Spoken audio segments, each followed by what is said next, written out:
여러분 안녕하세요. 일과 사람의 권영철입니다. 요즘 이 건강 때문에 등산하시는 분이 많은데요. 이 등산 코스에도 여러 가지가 있습니다. 좀 쉬우면서도 길게 걸리는 코스가 있는가 반면에요. 짧으면서도 이 가파른 코스가 있습니다. 혹 여러분들이 산의 정상에서 오르신다면 어떤 코스를 선택하시겠습니까? 오늘 일과 사람 초대 손님은요. 그 어려운 코스만 골라서 가시는 분으로 유명합니다. 히말라야 거벽 등반가 우리 박정원 대장님 모셨습니다. 안녕하세요. 반갑습니다. 네, 안녕하세요. 네, 요즘 많이 바쁘시죠? 요즘요? 네. 아직도 비행 중입니다. 아, 그러면은 최근에는 좀 어떤 일정 분이셨습니까? 이제 어떻게 보면 이 히말라야 2,400km의 인더스 문명과 페르시아 문명 많은 문명들이 있잖아요. 네. 그 문명 중에 가장 발전된 곳, 그러니 가장 어떤 문화적 가치가 있는 곳이 네팔에 다 있거든요. 네네네. 그 문화들을 옮겨와서 그 문화들로 만들어진 건축물 속에 히말라얀 갤러리라고 히말라야 전체 2,400km에 있는 사람과 동물, 그다음 비행 모습들을 담은 갤러리를 지금 만들고 있죠. 네. 한 5개월 정도 지금 작업을 이번에 갔다 오신 일정이 모 방송에서 방송도 됐는데요. 뭐 간단히 좀 설명 좀 부탁드리겠습니다. 이제 히말라야는 전체적으로 이 직선거리로 이야기를 하자면요. 한 2,400km 정도 되니까요. 와. 근데 그 2,400km를 동력을 사용하지 않고 무동력으로 우리가 자연 속에서 솟아나는 땅 힘이라 그러는데 네네네네. 태양이 이렇게 대지를 이렇게 비추면 그 대지의 가장 그 표면에서 가열된 연기 공기들이 위로 올라가거든요. 네네네네. 그 상승되는 공기 기둥을 타고 비행을 하는 거거든요. 철새들의 이동도 똑같은 겁니다. 네. 그 가장 큰 기둥을 타고 철새들이 대륙간 이동을 하거든요. 저희도 네. 마찬가지로 히말라야 산과 산 사이에서 이루어진 그 열기둥을 타고 2,400km를 떠다니는 거죠. 그럼 2,400km를 한 며칠 동안? 6개월 동안 계속해서 이제.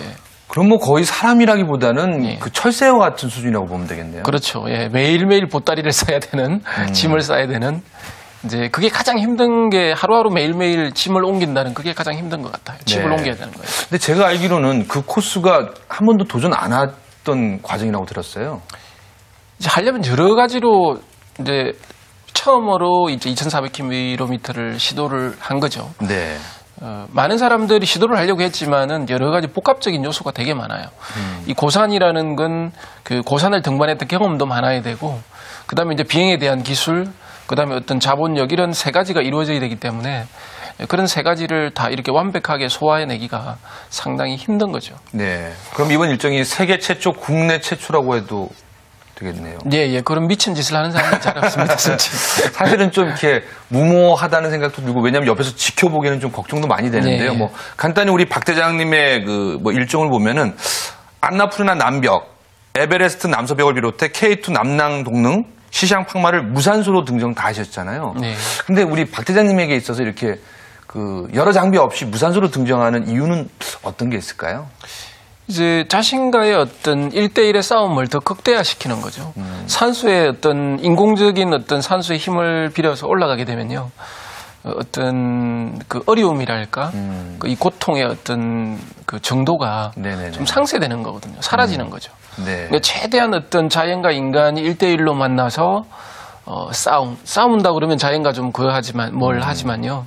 그러니까 결국 자기 자신과 싸우는 건데 자연과 자기 자신이 1대1로 만나서 그 속에서 자기 스스로를 경주하는 것. 네. 그게 어떻게 보면 제가 했던 등반의 어떤 본질이라고 이렇게 이야기를 할 수 있는 거죠. 지금 말씀은 쉽게 하셔도 그 아무 장비 없이 등반하기 때문에 그만큼 생명의 위협도 더 많이 느끼는 거 아닐까요?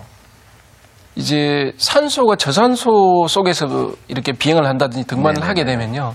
실제로는 뇌세포가 엄청난 파괴를 가져옵니다. 지금은 좀 많이 호전이 됐는데 네. 솔직히 저희가 뭐 자동차 키라든지 지갑을 어디 뒀는지 휴대폰을 어디 뒀는지 집에 이렇게 나오면서 외출을 하면서 그냥 두고 오는 경우 허다합니다. 솔직히. 네. 그리고 지금도 아마 제 IQ를 측정해 보면 한 80 이하로 떨어지지 않을까. 제가 왜 그러냐면은 한 달 반 전에 제가 봤을 예, 한 달 때는 반 전에 이제 그때는 조금 이렇게 몽롱하신 모습이었는데 예. 오늘 보니까 굉장히 건강해진 상태시거든요. 이제 그 영양 섭취라든지 그런 네네네. 것들이 이제 히말라야에서는 잘 이루어지지 못하거든요. 특히 우리가 이제 비행을 하면서